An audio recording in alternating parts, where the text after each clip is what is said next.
Jangan hiraukan didikan mereka. Pak, Ya, kalau istri meninggal seneng apa sedih? senang. Sedih katanya. Kalau ngomong seneng pulang-pulang bahaya. Ngomong apa tadi? Ngomong apa?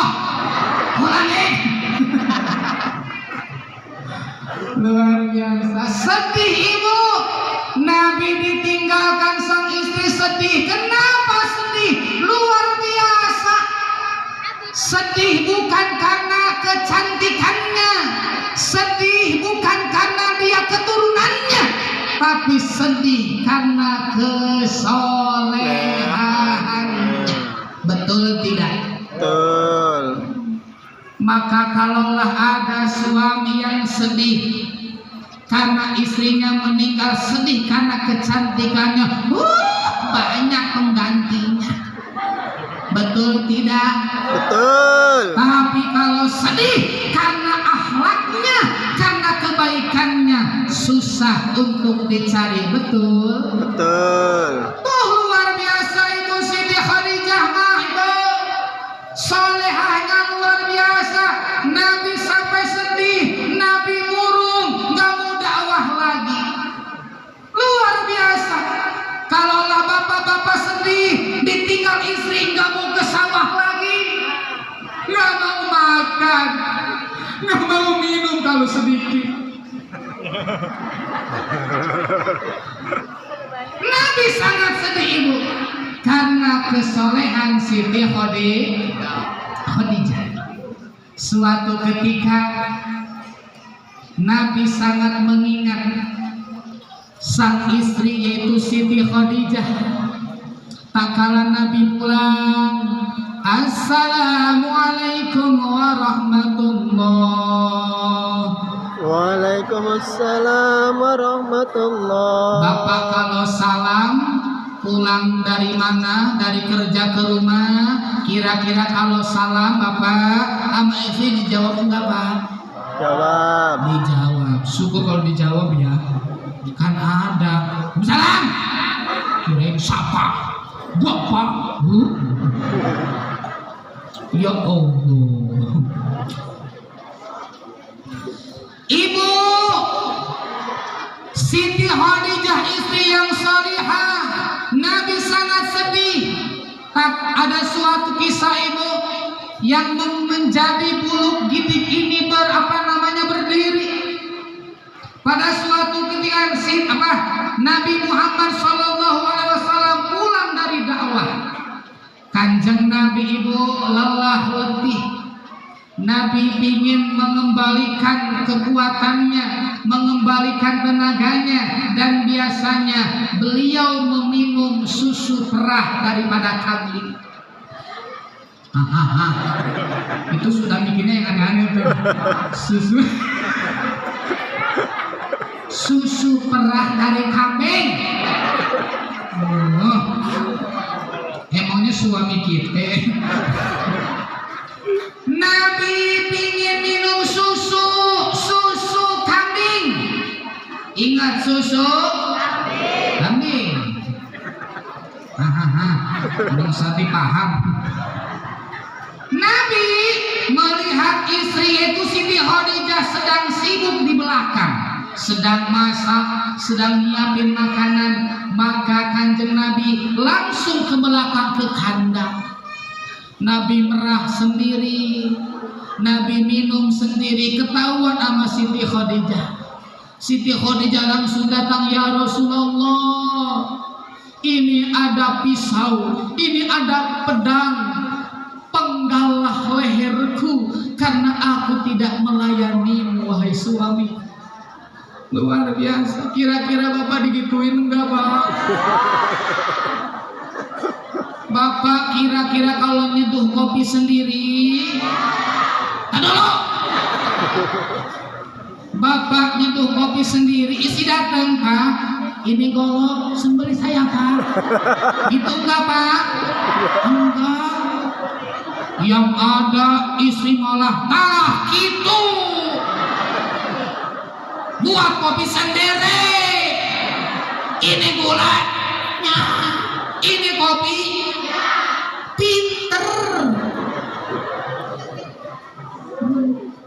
harusnya Pak, kenapa nggak nyuruh saya Pak? Kenapa nggak nyuruh saya Pak? Kira-kira gitu nggak istri kita? Ngaku. Istrinya ada di sini ada? Ada. Ada. Mana istrinya? Yang kerudung hijau. Yang kerudung kuning apa? Oh, ibu sedih. Maka diajarkan kita melalui Isra dan Mi'raj Nabi besar Muhammad sallallahu alaihi wasallam, jagalah keharmonisan dalam membina mahligai rumah tangga. harus senang ibu melayani suami. Ini mah baru disuruh nyeduh kopi, nyuruh aja nyuruh, kayak punya kaki aja, kopi nyuruh aja nyuruh, puasa. Gitu. Harusnya mah senang ibu, harusnya, karena paling banyak pahala di dalam rumah tangga yang diberikan kepada para istri. Betul tidak? Ibu baru cium tangan suami ibu, assalamualaikum papa, baru nyium tangan ibu, dosa-dosa kecil ibu 70.000 gugur di saat itu juga. Bayangkan, baru nyium sekali, dibalik 70 kali 2 140. Dosa kecil, dosa melotot ke suami gugur.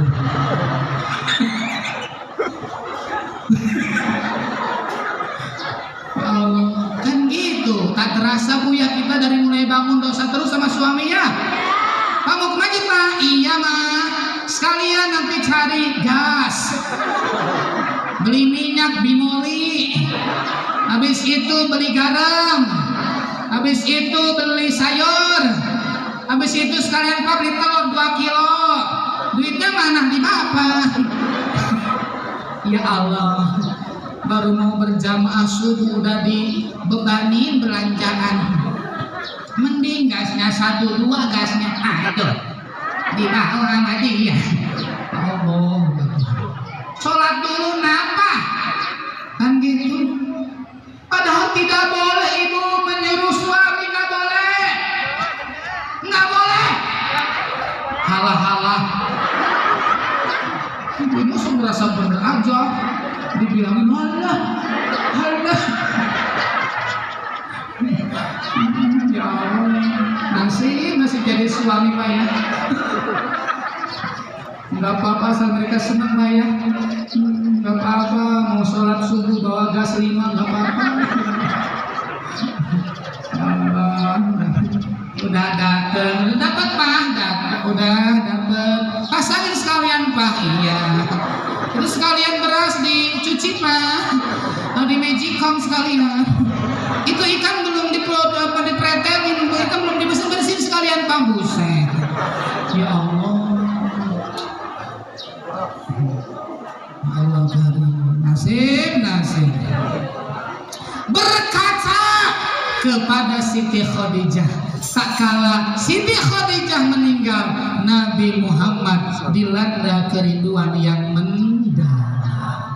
Maka ibu, ayo rajin-rajin ngunduh pahala. Baru cium tangan 70 dosa kecil berguguran, 2 kali 140 dosa luar biasa. Baru cium tangan, belum cium yang lainnya.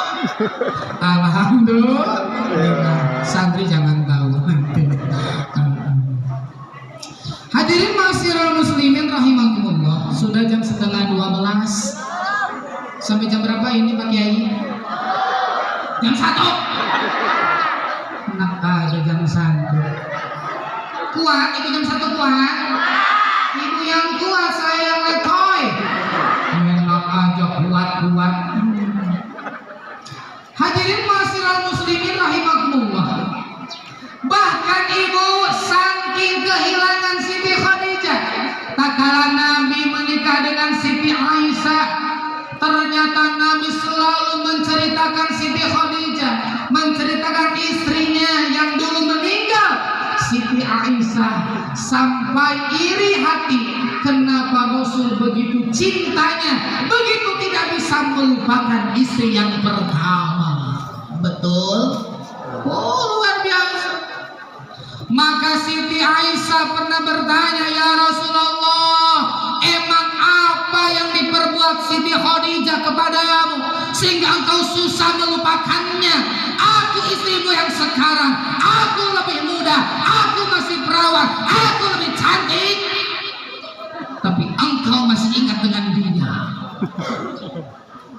Kata Rasulullah, wahai Aisyah, kalaupun ada 40 Aisyah sepertimu, aku tetap memilih Siti Khadijah. Oh, luar biasa banget. Oh, ini cinta yang sejati, tidak melihat rupa tapi melihat kasih dan sayang di dalam membina mahligai rumah.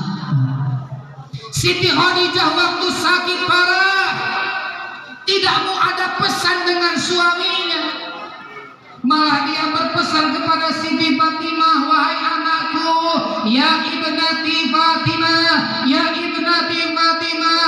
Apa mama? Ini mama kayaknya gak lama lagi mau meninggal. Mau meninggal. Nanti tolong pesan ke ayahmu. Mama kok gak pesan sama ayah langsung? Mama tidak mau kesopanan mama terhadap papamu ini berkurang. Maka nanti kalau mama sudah tiada, tolong wasiat mama sampaikan kepada ayahmu baginda Nabi besar Muhammad Sallallahu Alaihi Wasallam. Apa pesannya mama? Tolong wahai anakku sampaikan, tak kala aku nanti meninggal, salah satu helai daripada kain kafannya aku mau meminta sorban yang dipakai Rasulullah tak kala mendapatkan wahyu pertama di Gua Hira. Pesennya hanya minta sorban bekas, nggak ada yang lain. Coba bayangkan kalau para ibu-ibu ini mau meninggal, bapak, tolong kalau saya meninggal jangan nikah lagi. Kalau bapak mau nikah lagi saya nggak jadi mati. Oh, Siti Khadijah ibu mau meninggal saja tidak mau sungkan meminta kepada sang suami, malah berpesan kepada sang anak Fatimah, kalaulah nanti meninggal, ingin salah satu helai kain kafannya dari sorban dahulu yang dikenakan waktu pertama menerima wahyu dari Allah Subhanahu. Luar biasa. Maka tak kala sudah meninggal, sesudah dimandikan mau dikafani, Siti Fatimah mendatangi sang ayah, mohon izin ayah, ada apa wahai anakku? Ibu berpesan berwasiat sama saya untuk disampaikan kepada ayah. Kenapa ibumu tidak menyampaikan langsung kepada aku? Aku adalah suaminya. Ibu berkata, ayah, dia sungkan meminta apapun dari ayah. Luar biasa. Luar biasa. Lantas apa permintaan ibumu wahai anakku Fatimah? Ibu meminta salah satu kain untuk membungkus jasadnya adalah sorbanmu yang waktu dulu dikenakan mendapatkan wahyu dari Allah Subhanahu wa Ta'ala. Luar biasa, hanya kain bekas yang diminta oleh Khadijah untuk membalut tubuhnya tak kala mau dimakamkan. Luar biasa, subhanallah. Lantas belum kelar ingin mengambil sorban itu, Jibril pun turun di hadapan baginda Nabi besar Muhammad Sallallahu Alaihi Wasallam. Ya Rasulullah, wahai Rasul, aku mendengar daripada permintaan Fatimah kepadamu, maka Allah mengutusku untuk membawa 5 helai kain kafan ini. Ini kain kafan dari surganya Allah. Kain kafan 5 untuk siapa? Yang pertama kain kafan itu untuk istrimu Khadijah, luar biasa. Kain yang kedua untukmu ya Rasulullah. Kain yang ketiga untuk menantumu Ali. Kain yang keempat untuk anakmu Fatimah. Dan kain yang kelima untuk cucumu Hasan. Nabi bertanya, wahai Jibril, untuk Husain mana? Dia cucuku yang satu lagi, mana kain kafannya? Jibril menjawab, wahai Nabiullah, cucumu Husain nanti akan syahid di medan perang. Terjadilah yaitu pembantaian di Karbala. Syahidlah. Maka Jibril berkata, wahai Rasulullah, Husain tidak ada kain kafannya karena dia tidak akan dimandikan, dia tidak akan disolatkan, dia tidak akan dikafani, tapi dia akan langsung dimakamkan dengan baju yang dikenakan saat dia nanti meninggal. Luar biasa. Ternyata Rasul sudah tahu bahwa Husain akan mati dalam keadaan mengenaskan. Apakah Rasul protes sama Allah? Ya Allah, kok gini amat ya? Jibril, kok gini amat ya? Kalau bisa nawar napa? Nabi nggak ngomong, saya kurang apa? Saya kurang apa? Enggak. Tapi Rasul menerima ketentuan dari Allah Subhanahu wa Ta'ala. Beda dengan kita. Kalau kita seorang petani misalkan nanam padi, pas tidak panen alias gagal, dia berbicara, ya Allah, salahku apa ya Allah? Salahku apa? Sholat, atakoan, walaupun cuma numpang makan doang. Pengajian, kurang apa ya Allah? Kau berikan ujian yang sebesar itu. Ingat, Nabi Muhammad luar biasa ujiannya. Sudah tahu cucunya akan mati, akan meninggal dalam keadaan mengenaskan, tetapi ibadahnya, keyakinannya, ketakwaannya tidak berkurang sedikit.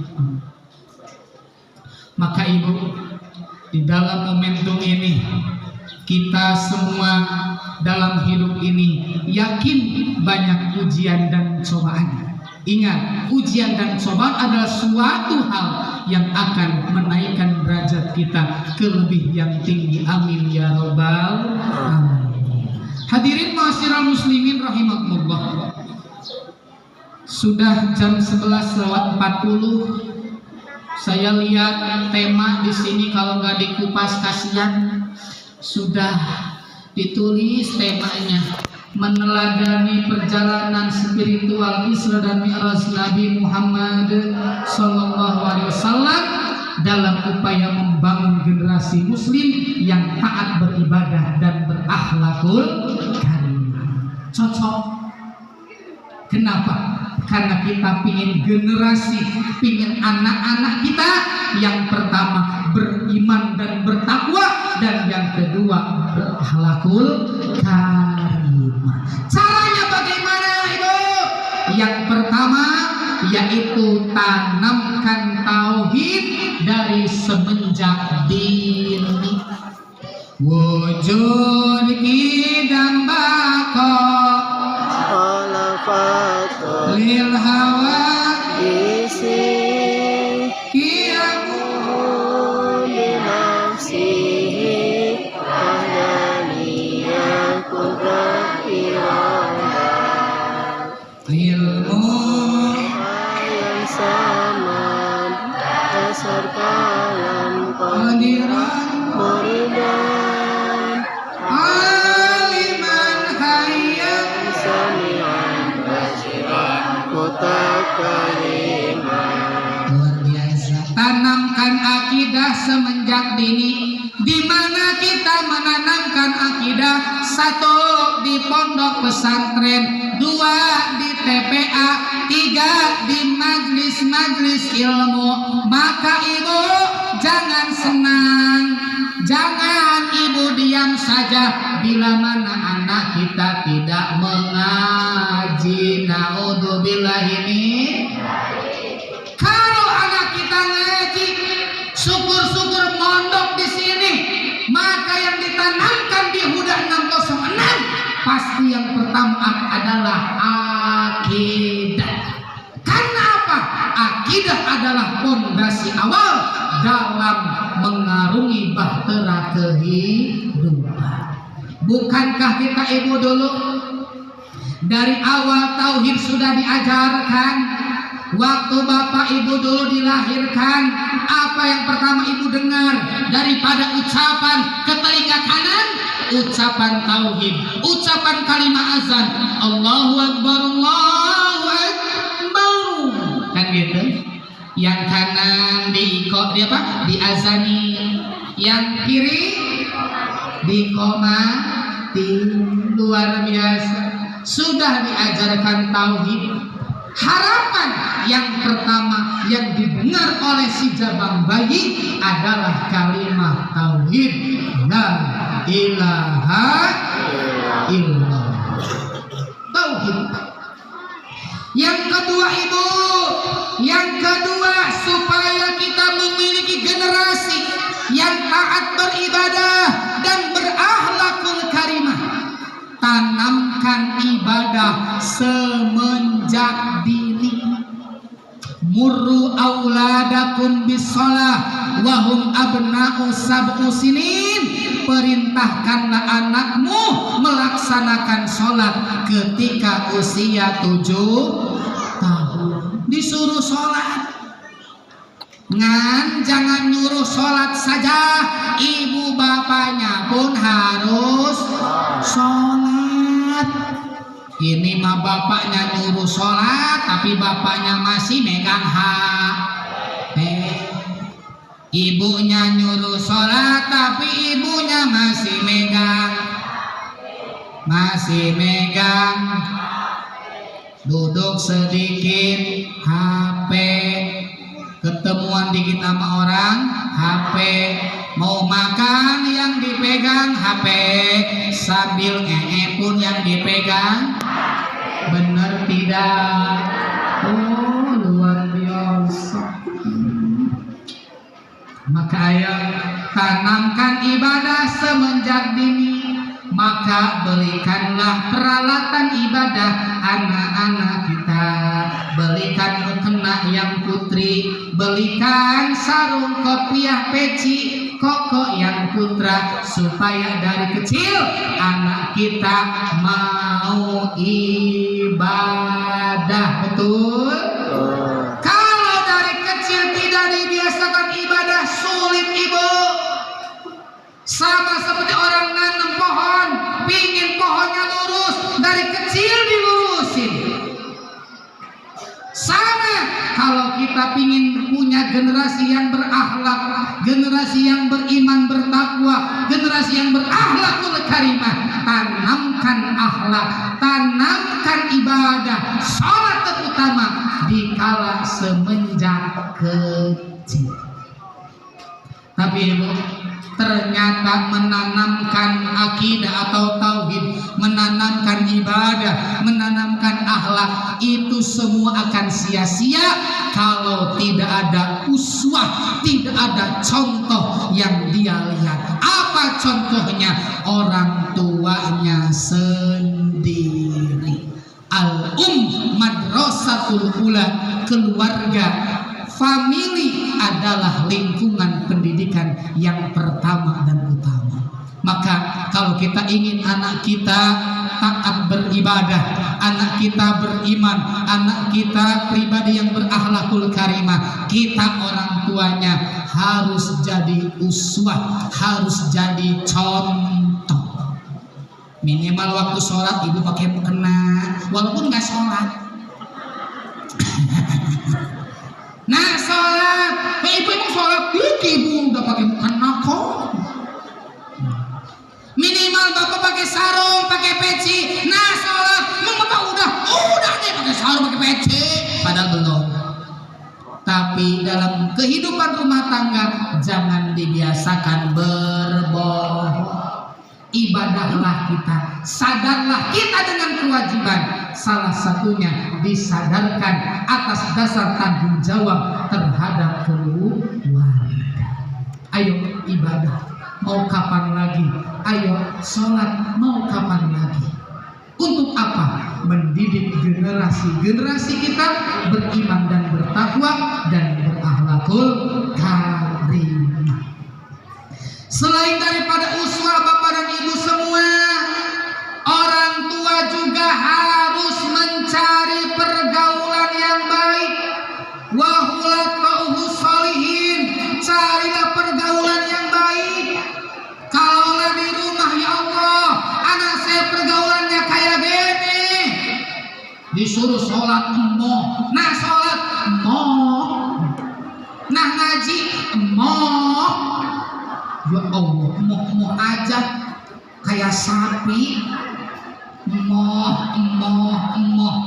berarti mohon maaf, mungkin pergaulannya kurang baik. Tak kala pergaulan kurang baik, ibu wajib mencari pergaulan yang lebih baik. Kemana itu dia pergaulannya? Masukkanlah ke pondok pesantren, ke pondok pesantren. Yakin di pesantren mah sholat, walaupun senangnya tidur aja sih itu mah. Habis ngaji tidur, habis sholat tidur, habis makan tidur, pun tidur. Walaupun tidurnya santri luar biasa. Maka saya katakan, kalau anak kita dititipkan di pesantren, maka hal ini tidak sulit, ini mudah. Karena apa? Di pesantren pasti 3 hal diajarkan. Adibu auladakum ala salasihi solin. Ajarilah anakmu dengan 3 hal. Yang pertama, hubbi nabiyikum. Ajari mereka supaya cinta kepada baginda Nabi besar Muhammad. Diajarkan cinta, maka ada hadroan, maka ada selawatan. Ini salah satu bentuk cinta kepada baginda Nabi besar Muhammad SAW. Kalau yang dicintainya Rasulullah, kalau dia yang dicintai adalah baginda Nabi Muhammad, yakin dia akan mencontoh kepribadian Kanjeng Nabi Muhammad SAW. Yang kedua, wahubbi ahli baitihi, cintailah keluarga Nabi. Dan yang ketiga, wa qiraatul Quran, ajarilah anakmu supaya bisa baca Al-Quran.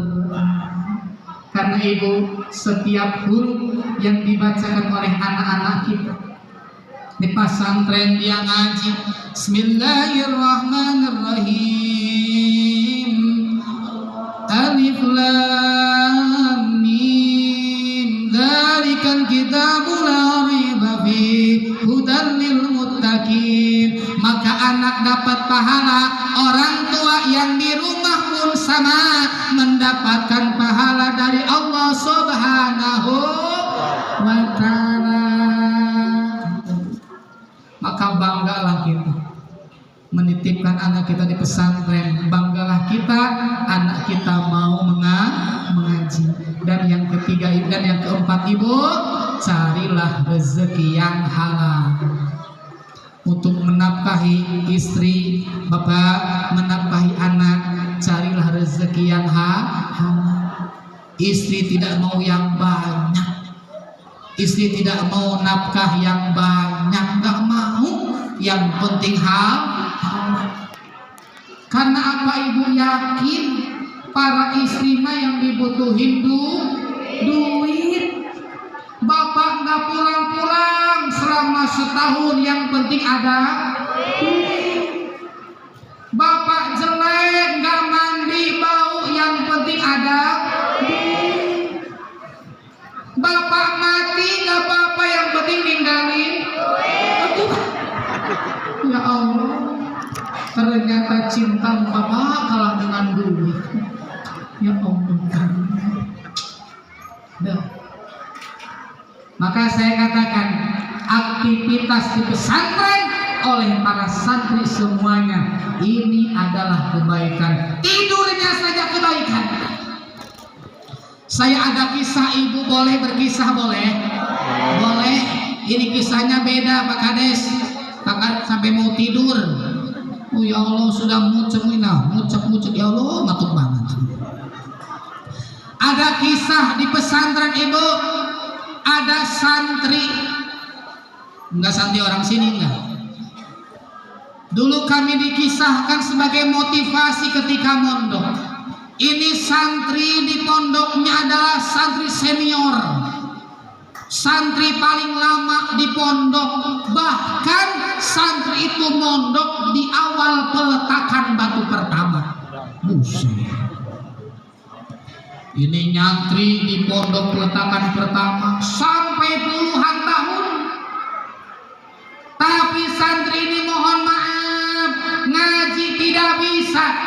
Baca kitab boro-boro, pakai kitab gundul. Baca Quran pun sama, huruf pun tidak tahu. Saking blonnya ini santri. Maaf. Tapi si santri ini terus ngaji. Lah saya mah ngaji aja lah, niatnya kayak ngaji, nggak niat pinter gitu nah. Kamu niatnya ngaji aja, jangan mau niat pinter. Ngaji aja, tapi pas ngaji, pas ulangan gitu. Ini mah lama usia dewasa, yang lain pada mukim, yang lain pada nikah. Dia orang pertama pondok dibuka belum nikah, umur mulai sudah tua. Ya Allah, ngedeketin perempuannya lari. Saking tua dan bodoh, mohon maaf. Takut. Jangankan masih muda, jangan aja takut itu. Mohon maaf, ngaji lama, tapi tidak bisa mengaji. Tapi hal yang utama, si santri ini selama dia mengaji, dia tekun membaca sholawat kepada baginda Nabi besar Muhammad. Kata santri, Pak Ustaz, saya mah gak bisa apa-apa, baca Quran gak bisa, baca buku gak bisa, baca kitab gak bisa. Saya bisanya sholawatan aja. Gak apa-apa kamu sholawatan aja, yang penting barokah hidup kamu. Yakin, kata ustadznya. Jadi habis sholat dia mah sholawatan baik. Salatullah salamullah ala toha rasul. Salatullah ala yasin habibillah. Ini sambil sholawatan dulu tiap habis sholat. Sholat mah sholat, habis sholat dia sholawatan aja. Sambil minta, ya Allah, saya mah udah tua, pingin nikah ya Allah. Tolong ya Allah berikan jodoh terbaik buat saya. Minta ke ustadznya, Kiai, saya udah tua, pingin nikah, maaf nah. Banyak saya nawarin kamu ke yang lain, tapi mereka udah pada gak mau. Oh gitu Kiai, yang sabar ya nak. Kamu lanjutkan sholawat kamu, insya Allah barokah. Ya Kiai, sholatullah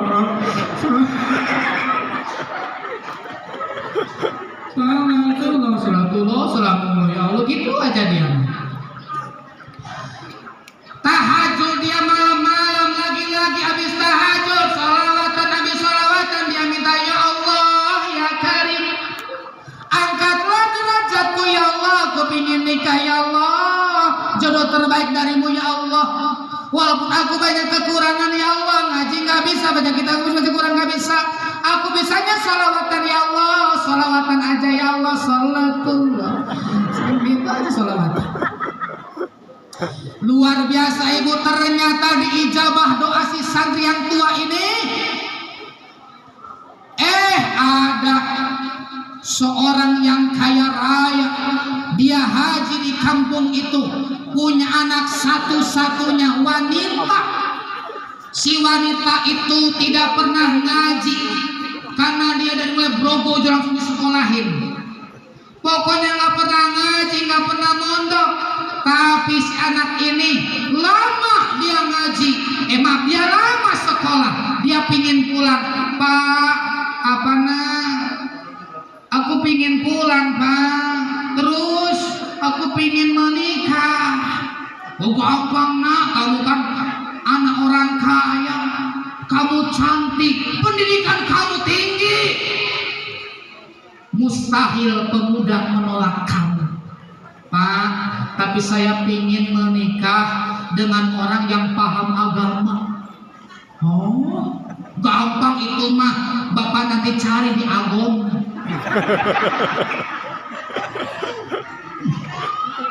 Si bapak nanya, apa kriterianya, harus ganteng? Enggak. Yang kayak mana? Harus tinggi orangnya? Enggak. Pendek aja nggak apa-apa kayak saya. Saya tidak melihat rupa, saya tidak melihat gantengnya, saya tidak melihat statusnya. Yang penting bapak cari calon suami saya di mana saja yang paham agama. Si bapak yang siap nak, bapaknya mikir nyari di mana ini? Nggak mungkin kan di stadion, nggak mungkin di pinggir lapangan, nggak mungkin di pasar, pasti ada di pesantren. Nyarilah, tapi saya pingin calon suami buat anak saya adalah santri yang paling lama mondok. Cocok ini. Kenapa demikian? Sang ayah, sang Pak Haji ngomong, yakin, seyakin-yakinnya kalau santri yang paling banyak mondoknya, yang paling lama mondoknya, itulah santri yang luar biasa. Datanglah dia ke Agung. Assalamualaikum. Waalaikumsalam. Pak Haji. Iya Pak Kiai. Ayo silakan masuk. Duduk Pak Haji. Minum. Lagi-lagi minumnya. Capek kok.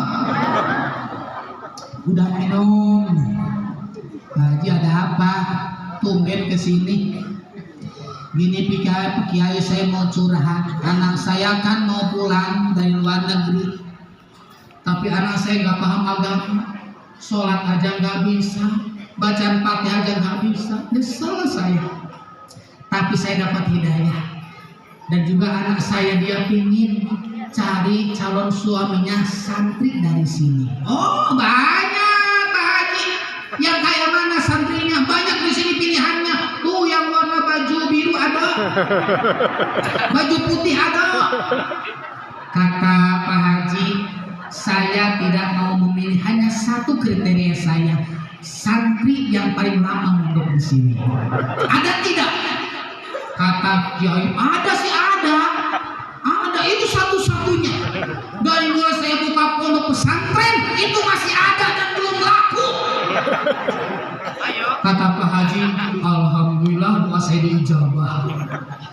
Ya Allah, pesan dia kepada sang Kiai, tolong itu santri yang paling lama jangan dikasih ke orang lain, buat calon mantu saya. Tolong Pak Kiai.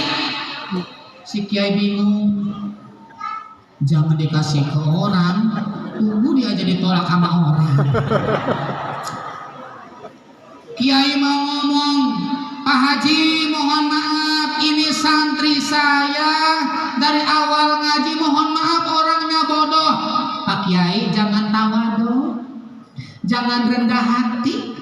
Saya tahu Kiai itu orangnya yang rendah hati, mana mungkin dia sombong, mana mungkin. Saya percaya pokoknya. Dia. Dan Kiai bingung, ya Allah gini-gini amat. Udah gitu, Pak Kiai itu santrinya ada. Jam 9 gini ada, jam 9 ada. Di mana dia? Biasanya di jam segini dia lagi sholat duha di masjid. Duha? Wow, luar biasa.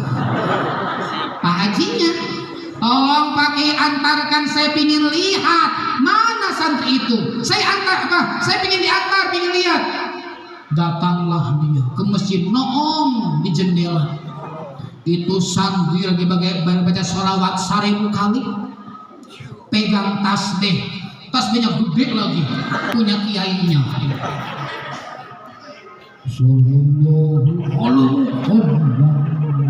Sallallahu alaihi wasallam. Dilihat oleh sang calon mertua, luar biasa. Calon mantu saya zikirnya masya Allah, tasbihnya wow, gue. Padahal tasbih gurunya. Kata kiai nak kampret ini, tasbih saya dipakai. Semakin yakin Pak Haji dengan jatuh cinta pada pandangan pertama untuk calon menantunya. Pak Kiai, tolong saya yakin ini calon suami buat anak saya. Dia bisa membimbing. Saya lihat ibadahnya luar biasa, zikirnya luar biasa, tasbihnya mantap. Tolong Kiai jangan kekasih ke orang. Iya. Tapi gimana Pak Haji? Udah jangan gimana-gimana, tenang aja. Santri itu maharnya dari saya. Saya nyiapin semuanya. Dia mah taunya ijab kabul aja. Oh gitu. Kapan Pak Haji? Jumat depan. Pulanglah Pak Haji. Kiai manggilna, mari ke rumah. Bapak ada urusan penting sama kamu, panggil sini nak. Iya Pak Kiai. Silakan masuk, duduk. Di atas saja duduknya, jangan di bawah. Minum lagi. Udah minum, belum habis. Dihabisin. Nah, Pak Kiai mau nanya, selama ini kamu doa apa? Gini Kiai, jujur, ini mah jujur.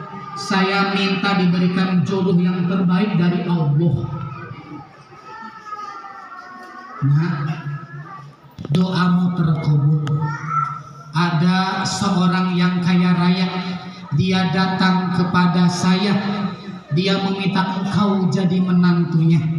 Tapi istrinya, mohon maaf, calon istri kamu itu satu, dia tidak bisa baca Quran. Lah kok sama? Wah kok gitu, mungkin jodoh. Saya nggak bisa Pak Kiai gitu. Mau nikah enggak? Ya mau sih. Yang kedua, nah, calon istrimu itu nggak bisa ibadah. Oh gitu. Yang ketiga, dia pendidikannya tinggi, S3. Nah kamu SD aja nggak tamat kan? Iya. Nggak lulus, saya mah SD juga. Maklum nilainya merah terus. Tapi nak, mungkin ini jawaban daripada doa kamu. Calon istrimu tidak meminta kriteria apa-apa, yang penting dia bisa agama. Pak Kiai, saya nggak bisa apa-apa, jujur. Insya Allah nak, setelah engkau dimukimkan olehku, maka ilmu akan datang langsung kepadamu tanpa engkau ngaji lagi. Oh gitu Kiai. Kalau kata Kiai oke, saya juga oke lah. Kapan Kiai nikahnya? Nanti nak Jumat depan. Oh siap, gaskeun pokoknya. Akhirnya seminggu berlalu, datanglah hari Jumat, hati berdebar, ingin akan nikah. Dipanggillah, nak sini masuk, mau akan nikah kamu. Di masjidnya, sengaja nikahnya di pesantren. Dari pesantren nikah ijab kabulna, itu istrimu, oh cantik luar biasa. Benarkah kamu istriku? Iya kakak. Saling. Oh luar biasa. Udah beres akad nikah, langsung pamitan. Pak Kiai, ini berhubung hari Jumat, saya mau langsung pulang. Kebetulan rumah saya dekat masjid, sekalian perdana menantu saya harus khutbah dan juga imam. Itu Kiai kaget Pak Kades. Nah, ini disuruh khutbah. Bisa apa dia? Kiainya ngomong, Pak Haji jangan sekarang, minggu depan aja.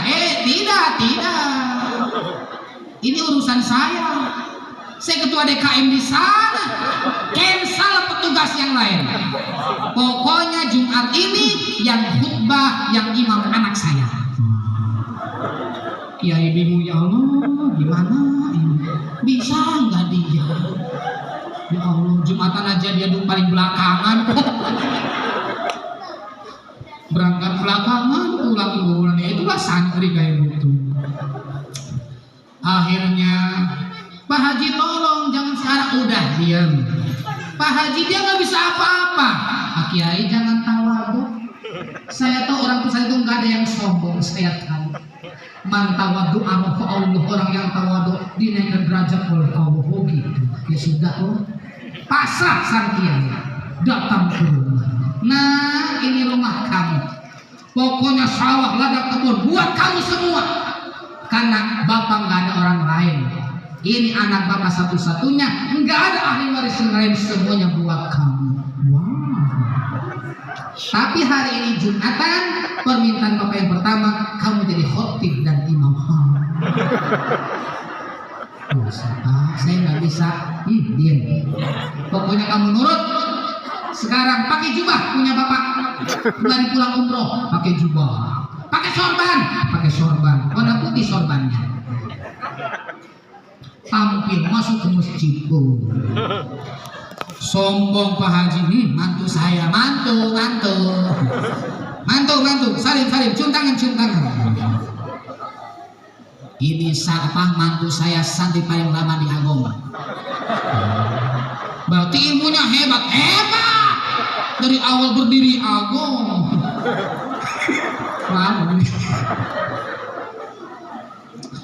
Akhirnya, Pak, saya duduk di sini aja, udah biasa, di belakang duduknya. Enggak, kamu paling depan. Duduk sama saya. Yang ada di sana duluan, Bapak usir. Minggir. Saya mau di sini sama anak saya. Minggir. Oh, ya Pak Haji, maaf. Duduk. Sebelum mulai khutbah, Pak Haji megang mic. Jamaah khutbah sekalian, mohon maaf hari ini karena semua saya yang ngatur. Jadi khotib dan imam hari ini adalah mantu saya. Jadi mohon maaf, ini keluaran pesantren. Ini paling lama ngajinya. Tolong patuh dan taat kepada dia. Karena dia mantu saya, dia alumni pesantren, dia ngaji paling lama dari mulai dibuka pesantren. Oh, siapa Haji siapa? Jangan lama mondok, pokoknya dimuliakan. Udah azan kedua, Pak Haji naik ke mimbar. Naik Pak, jangan Pak, naik. Jangan sekarang, naik dia ke mimbar. Pegang mic-nya salah kiri kanan. Salamnya dulu dia ingat kalau pas lagi lomba dakwah, assalamualaikum warahmatullahi wabarakatuh. Semua jamaah, wow, salamnya mantap, edan. Biasanya gini, assalamualaikum warahmatullahi. Ini salamnya mantap kayak mubalik besar. Jamaah semakin yakin, ini hebat ini. Pak Haji, mantap, ya dong, mantu saya. Azan sudah selesai, dia duduk mau berdiri mau khutbah. Mana bukunya gitu? Bukunya nggak ada. Nanya ke bapak, bukunya nggak ada. Ditalar. Nggak ada buku, nggak ada teks. Padahal dia nggak bisa baca enggak. Pura-pura aja buka-buka nih. Ditalar. Gimana ya? Dia ingat sholawatan dulu, sholawatan. Pas kebetulan bulan Mulud. Bapak-bapak dan bapak-bapak semuanya, jamaah Jumat, sebelum saya khutbah kita sholawatan dulu 1000 kali. Itu orang-orang rame di masjid.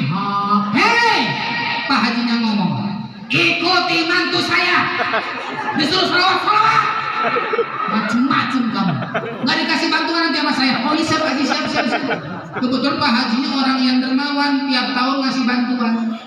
Jadi pada takut semuanya, salawatan 1000 kali, edan. Sampai jam 2 aja. Belum juga khutbah. Belum khutbah. Udah 1000, lelah orang-orang. Pada ngomong, ini mah aneh ya, mau khutbah salawatan dulu. Ya kan maulid, oh gitu. Waduh, ini adan ya, lanjut nggak ini? Ada. Udah salawat 1000 kali, bingung lagi dia. Bingung mau gimana ini? Ini salawatnya kurang, nambah lagi 500. Akhirnya 1500 salawat. Kelar sampai jam 2:04. Mau khutbah gimana caranya? Akhirnya kepikiran dia. Lah saya mah gimana nggak bisa. Saya pingin kabur aja dari sini. Tapi caranya gimana ya Allah?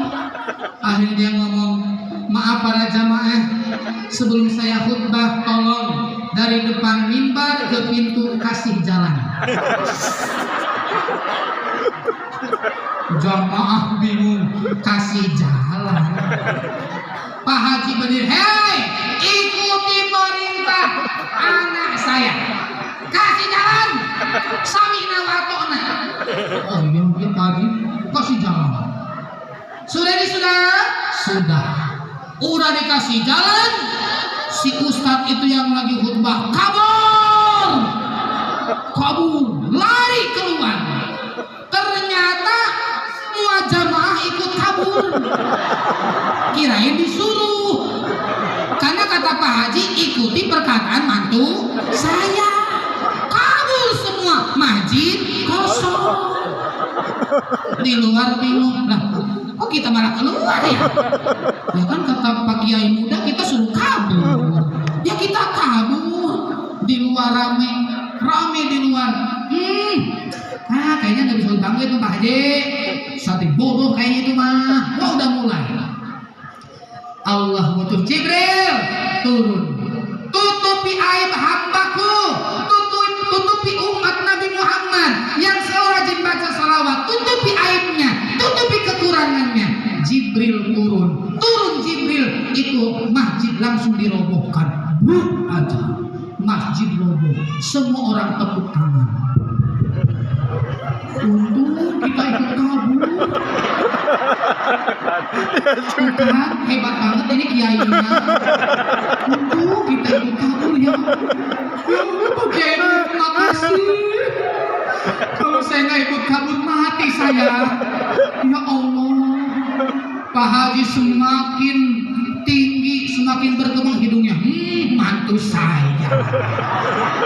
Untung kalian semua kabur. Nggak kabur, mati. Terima kasih. Ya Kiai muda terima kasih. Cium tangan. Semua jemaah cium tangan semua. Itu Pak Haji. Memang saya tidak salah pilih mantu saya ini. Tahu masjid mau roboh. Luar biasa. Intinya kisah ini bagi para santri jangan mudah putus asa. Insya Allah tadi dibacakan pada waktu kita harus sabar, sadar, tahan kesulitan menjelang bahagia dunia dan akhirat sampai hasil ilmu yang manfaat. Marilah kita belajar sampai tunai ridho Tuhan. Insya Allah kalian selepas dari Huda 606 jadi orang-orang yang bermanfaat. Amin ya rabbal alamin. Itu saja yang bisa saya sampaikan, kurang dan lebihnya mohon maaf. Sebelum saya akhiri, boleh saya pantun? Boleh? Burung irian, burung cendrawasih. Cakep. Cukup sekian dan terima kasih. Buah tomat, buah petai, tamat euy.